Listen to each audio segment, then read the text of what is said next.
Okay, thank you very much. Thanks. Yeah, maybe a few words of introduction. So I'm Chief Commercial Officer at a company called Lockwood Publishing. We're a one-app company. We run a very large 3D virtual world on mobile called Avakin Life. It has about 1 million daily active users. At the moment, it's been growing dramatically, crazily over the last 4 or 5 years. Only now we've actually started doing a little bit of user acquisition, because before that, kind of our metrics were not really in a good enough shape to kind of even really consider advertising and buying users and these kind of things. So for us, over the last 4 years, it was very, very much around understanding the economics within the game. And how can we kind of drive retention?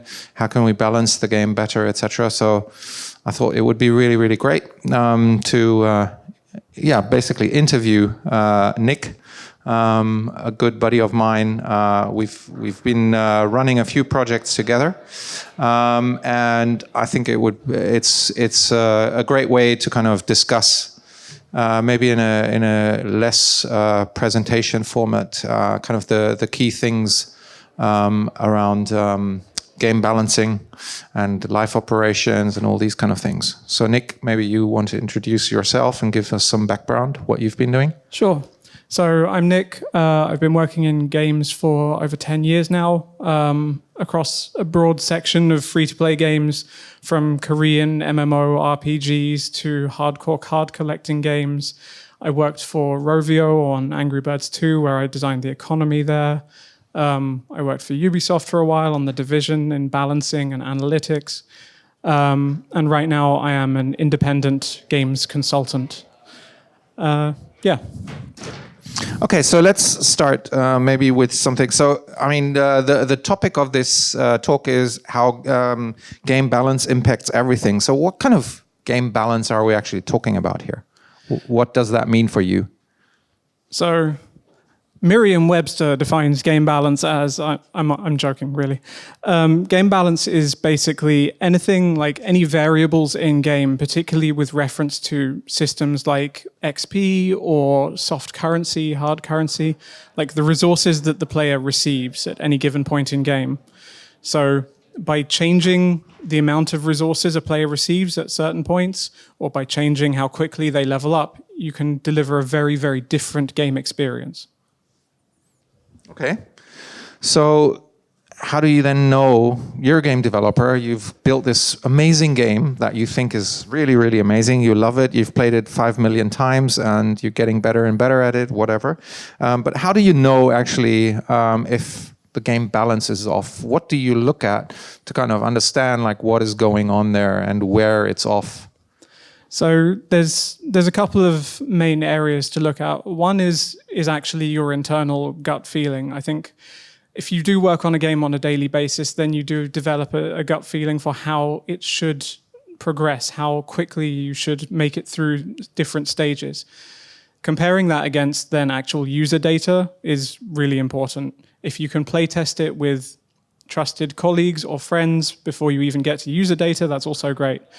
The biggest single thing that you can do, in my opinion, though, is look at balancing like the time curve. So take the time that it requires, or take the time that a player needs to complete each level in your game. And that can be XP level, that can be stage, like in a Candy Crush or something like that. And look at the time it takes players to complete those stages. Like very quickly, you will see if there are severe like peaks or valleys in that formula. In some cases, you might want that, like in a puzzle game, like a Candy Crush, or like Wooga did a very good talk on Jelly Splash with this example of how to balance like a puzzle difficulty curve, about how you actually want it to have lots of peaks and valleys, so you have difficult levels and relief levels. But in most games, you actually want there to be a more or less consistent time for players to level up. At the beginning of the game, that would be maybe exponential, because a new player, you want them to feel progression very quickly. Level 1, 2, 3, 4, 5 go past very quickly. And then a more steady increase. So level 5 to 6 takes longer, and then 6 to 7 takes a bit longer. And then towards the end of the game, like towards your later levels, that should actually flatten totally. So you shouldn't keep extending the goalposts in front of players who are going to stick around for longer. You should try and keep it flat so that they get a regular reward by leveling up on a more regular basis. And when you look at metrics, would you say that, you know, you look at retention and you feel like, okay, this is, you know, I played the game, these are the retention numbers, okay, maybe something is off here in balancing because, you know, there is maybe too much of a steady decline in retention or these kind of things? What kind of metrics do you look at to kind of assess that beyond like level by level, maybe progression and these kind of things? Yeah, I mean, definitely retention, also monetization. As the title of the talk suggests, balancing affects all of these things. So your retention is very, very telling because day one retention, you already have an idea of how far a player should progress in that level or in that game. So you should know that by the end of day one, most users should have reached approximately level 5, let's say. If you have good retention on day one, then maybe that's an area where you don't have to focus as much. But beyond that point, if you suddenly see a sharp decline on, I don't know, let's say day 4, then maybe actually checking out what is the kind of mean level or the average level that players reach at around day 4 as a good indication of, okay, this is something I need to look closer at. And then look at the more granular detail of like time per level. Okay, but that is very level based. Now, there are also lots of games where it's more about kind of, let's say, currency balance, for example. So if I take a look at our game, you know, all our players always complain that it's too expensive because there is not much for them to do to earn coins, and everything costs a lot of coins. You know, is like coin balance, so soft currency balance, hard currency balance. Is this also something that where you feel like, okay, this is something that can impact a lot on kind of pleasure of players? For sure. So, I mean, I guess the easiest way of imagining it is like if you were to start a new game. Do you want to answer it? No worries. If you were to start like a new game, like let's say an RPG where you have lots of currency like in the beginning. With that currency, then you can buy the super OP sword and then suddenly you are killing everything. The game loses interest. It's boring at that point because it's too easy. At the same time, if you give too little, the player can't upgrade their equipment enough and they get killed 50 times in 10 minutes. That's also frustrating and not fun. So definitely keeping an eye on like the sinks and sources. Like if you were to plot the cumulative soft currency sinks on a graph, you can see like approximately like how much a player should be able to theoretically spend at any given point in game. And then put on top of that the actual income of players in terms of soft currency. Is that maybe why a company like Supercell keeps their games for like a year in soft launch, sometimes even longer? Or some of the other big companies do that as well. Is that because they're kind of tweaking the economy and kind of the balance of certain, let's say, items, especially in like RPG type of games? Is that the reason? Definitely, or at least in my opinion, it is. Largely because when these games actually do come to full worldwide release, you play a Supercell game, you feel the polish of it. You feel how refined every system is, and you feel how you want to spend at certain points and how you feel super powerful at other points. All of these things are pre-programmed to an extent. They're tested thousands of times on thousands of people, and yeah, data is refined. Okay, so then I would like to understand a little bit better, like how and when do you kind of start kind of measuring these things and tweaking these things? You know, you could say like, okay, I'm gonna start tweaking this the moment of soft launch or something like that, or the moment I have a certain amount of users that I have some kind of statistical data. Does it make sense to tweak and refine a game also like long after launch? I mean, our game, for example, is like 5 years old. Would it still make sense to do something there? Yes, but carefully. So I would say the sooner you can approach this, the better. And if you are balancing in soft launch or even pre-launch, that's like a great time to focus on your early game. As the product lifetime goes on, though, you're going to be adding systems and adding other things that will potentially change balance again. So it's something to keep an eye on. But in the case of Avakin, for example, yeah, I definitely think that you can still be balancing things even 5 years into it, particularly because now you have a lot of data on which to base that. The biggest challenge you have is not upsetting the existing community. Anytime you change something in balancing, even if you are, let's say you have a gacha box which is super popular, and you think, I know what I'll do. I'll reduce the price permanently and everyone will love it. That's not the case, unfortunately. A lot of people will love it. The ones who haven't spent on it yet, maybe the ones who were thinking about it. But the ones who have already spent on it will suddenly be crying bloody murder and saying, my God, what are you doing? Like, I just spent like $100 on that. Give me my money back. So it's a real balance, like as with everything in this.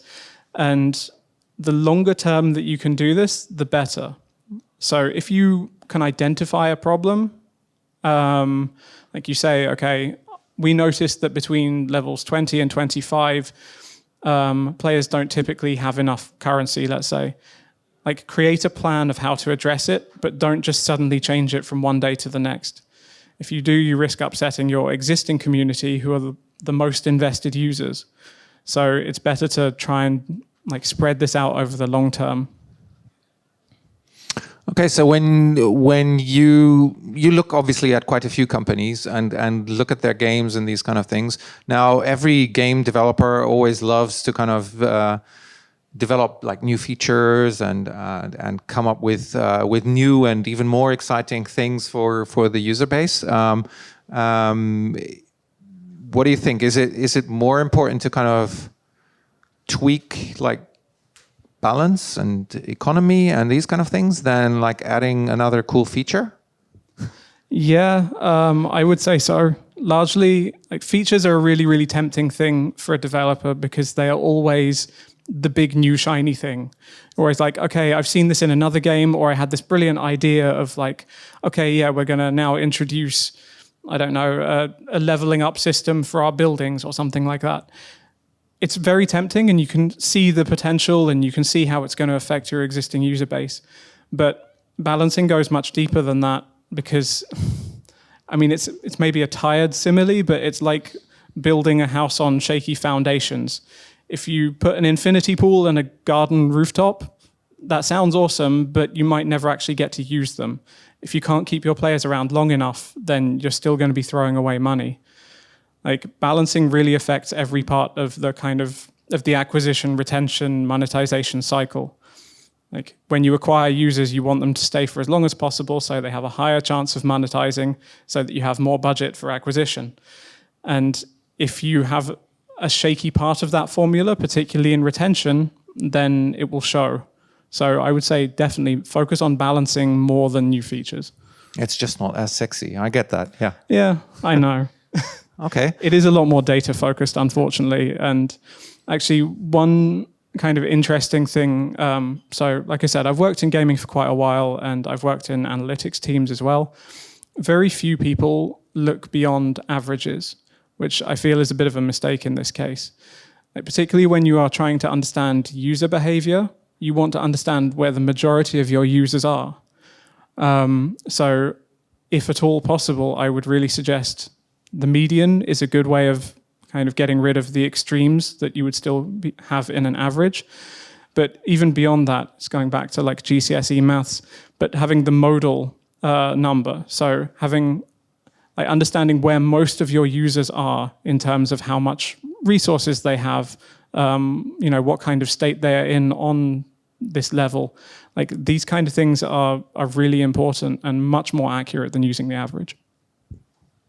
Oh, that's interesting. Yeah, I've never really looked at it that way, but I do agree. I mean, when we do a lot of analysis around our game, and yeah, we used to look a lot at the averages, and then realized like, okay, we have quite a wide audience. I mean, we're like a virtual world, so you can do lots of different things, and it just doesn't reflect well because we have people that are much more interested in kind of chatting with others, and others are much more interested in like dressing up and fashion, and again others are much more interested in decoration. And if I kind of mix all of those different players and different player types into one bucket, yeah, you get like averages that are not really helpful to kind of make changes. So you get data and information, but nothing actionable really.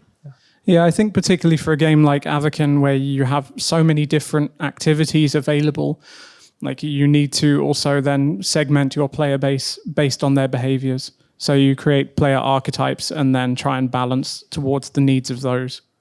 So would you say for like, I mean, for different games, there are obviously also different like archetypes, right? So would you then take something like the battle model for like typical RPG and kind of PvP type of games, maybe to kind of build that out? No, or realistically, I don't know. I mean, I don't have a good answer for this. It's not something I've had to do so far, but realistically, I would not, because I think the battle model, and for those of you who are unsure, it's an interesting way of basically dividing players based on their behaviors. So you have people who are more PvP focused, you have people who are just like objective driven focused, etc.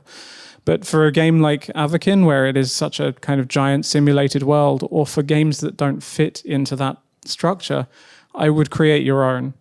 I mean, you have the systems in Avakin, for example, like you say, some people want to just chat, some people just want to focus on the shop side of things. You can create your own player archetypes and then balance towards those. Okay, so you would also do that, like if you have like is that what you typically do? You have like let's say some kind of RPG or a card collecting game or whatever, you kind of try to identify like common groups, so to say, based on in-game data, in-game behavior? Yeah, largely based on how quickly players progress. So you're looking at things like not only what level they reach within what time frame, but also number of sessions, if it's a game that requires it, like number of energy refills and that kind of thing. You're really looking at the systems that they interact with the most. Like where they choose to spend their currency is like another big factor in defining what kind of player this is. So in an RPG example, if they are like purposefully focused on just, becoming powerful for PvP, that is one type of player. But there are a lot of players who play RPGs because actually they like narrative or they like the quest-driven aspect of it. So maybe they're more focused on buying energy to complete quests instead. So it really depends on your game type, but you can definitely find ways of splitting up your user base. Okay, so now I have a question. Okay, so I hear you. Sounds all very, very interesting. Can you give me an example, maybe not naming any game or company specifically, but something where you can say like, okay, you know what? So this is what I did with the team in the game, and this was the result. We made the following changes, and this was the result, bad or good, whatever. Any example? Yeah, so there was a farming style simulation game that I did some work for a while ago, and basically we were trying to understand what motivates the players. Some were very focused by the social aspect of the game, others on upgrading their farm, others on optimizing kind of production cycles within the farm.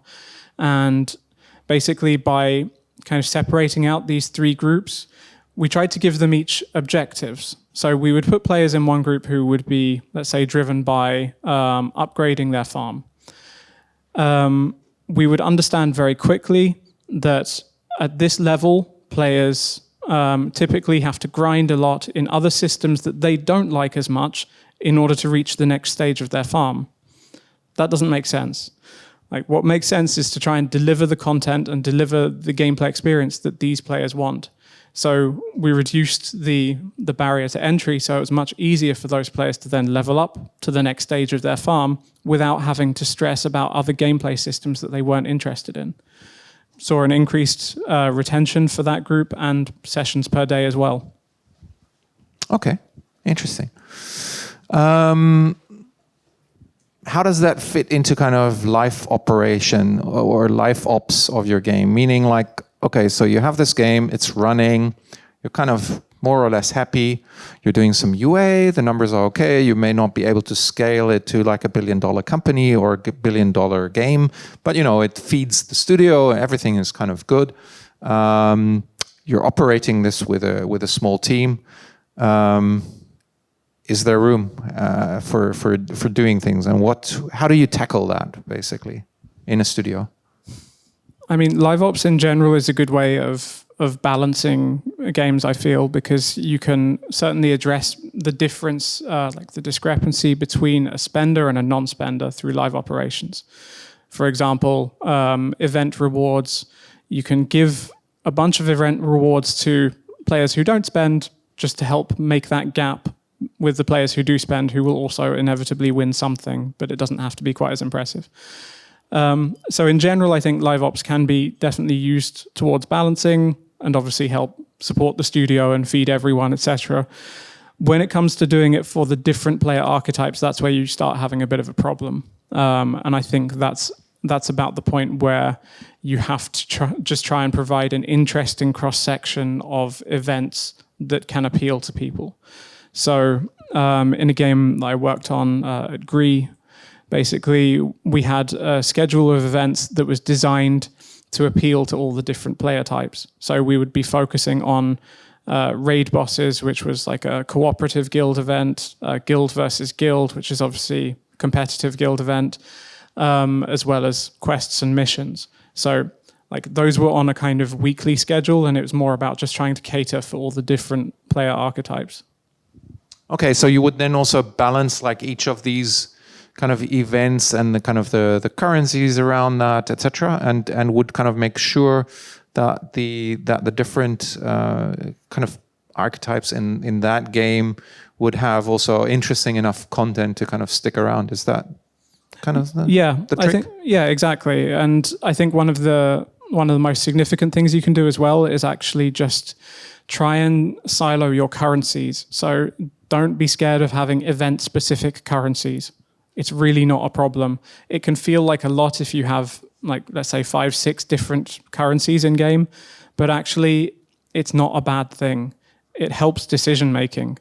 If you have a currency which is associated with, let's say, a specific shop screen or a specific game system, then you know where you're going to spend that currency. You know how you're going to use it. If you have currencies that are too general and you don't know where to spend it, like let's say you start a new game and you get given 1,000 currency and you have 5 different systems to spend it in, like you can't be sure that you are spending in the right place. So actually, like having event-specific currencies is a really, really good way of avoiding this problem. And again, it really helps if you are trying to break up your players into different groups to then have specific currencies to target them, just so that you are not I guess, feeding and overpowering the players who do every type of event, who participate in everything. Yeah, but I would argue that I always feel like the more kind of currencies, the more things you introduce in a game, the more confusing it gets kind of for the user. Isn't that the case as well? It depends how early you do it. Like generally putting people into a live ops cycle, though, I wouldn't say you should do for the first couple of days of gameplay, if possible. I would recommend leaving it until about day 3, until you start introducing like live events and maybe more complex currency systems. Okay, so once somebody really understands what this game actually is about, then you can start, adding complexity. Yeah. I mean, it's always about like first onboarding the player with a first-time user experience, tutorial, getting them to the end of that. Then they have a bit of discovery where they properly learn the game systems for themselves. But then beyond that, as long as you do it in a structured way, introducing new mechanics is not a problem. Okay, so what would you tell like an indie developer with a beautiful game, very small team maybe, that are worried about anything life opsy? just based on the sheer amount of kind of tasks that come with that. What would you recommend to an indie developer how to kind of approach this whole thing of balancing? I mean, like how to approach balancing, I would definitely say like start with the data. It's by far your best indication. Like playtesting and the feel of things as well is great, but the data will tell you where to look and where to focus more closely. Beyond that, for LiveOps specific, I would just say start slowly. Like don't immediately jump to, okay, like we have a lovely game, it's peaceful, but suddenly we want to introduce like guilds and guild versus guild battles and stuff like that. Do something that's appropriate for your game and yeah, go easy. So what kind of data would you then look at? So let's say you take retention data or you take kind of level data. Do you then map that against, for example, coin balance and these kind of things? Is that a way to kind of look at it? Like, okay, at level 3, on average, a user has that many coins. On level 4, and a user has that many coins. As an example, I'm just trying to understand this a bit better. Yeah, absolutely. I mean, that, as I was saying before, like that's one approach where if you understand like a player's currency balance at a certain point in game, you can then kind of program in the subsequent goals that you want them to achieve. It's a very good way of balancing. It's just very granular and time consuming. But if you see a player on level 5 has 60 gold on average when they end the level, if you put the next thing that they have to unlock at 75, that's a very achievable goal. If you put it at 500, then that player is going to go, yeah, not for me, thanks. That's far too much grinding. I'm done. Okay. Yeah, that makes sense. Okay. I get the picture. I think we're out of time. There's a flashing thing down there. Oh, there's a flashing thing down there. Oh, we're already beyond time. So I don't know if we have like 1 minute for one question. Otherwise, we'll be outside to kind of also answer further questions that you have. Are there any company actually customizing the level of difficulty for each individual player, like based on this player's previous performance? So I mean, yeah. So in match 3 games, you have that actually a lot. That there is like a dynamic curve or difficulty curve, and depending on how many failures, that curve or you will be set on a different kind of curve of difficulty. So that's why many people have that experience that they fail many times, give up, then come back to the game, and then suddenly they're on a different dynamic difficulty curve, and then suddenly they kind of get through. Then also because they're on that lower curve, then also have a few levels beyond that where they actually succeed. But then over time they again get on a higher difficulty curve, and then will struggle again at some point. So yeah, that definitely dynamic balancing is definitely something in some games that is quite normal. Yeah. Well, I was just wondering if these rules are set on the fly or predefined. As far as I'm aware, they're kind of predefined. I mean, you need lots of data, but you will then you basically define like certain difficulty curves, and there will still be like peaks and troughs in terms of its difficulty, as Nick was saying earlier on. Especially when it's very level-driven game, you will want to have people also have like relief levels and really highly challenging levels. I mean, King now even indicates that when you start the level, okay, this is going to be a really hard level. But if you're on a lower difficulty curve, you will still you can still succeed. Thank you. Cool. Any more questions? We'll be outside. Yep. Okay. Thank you very much.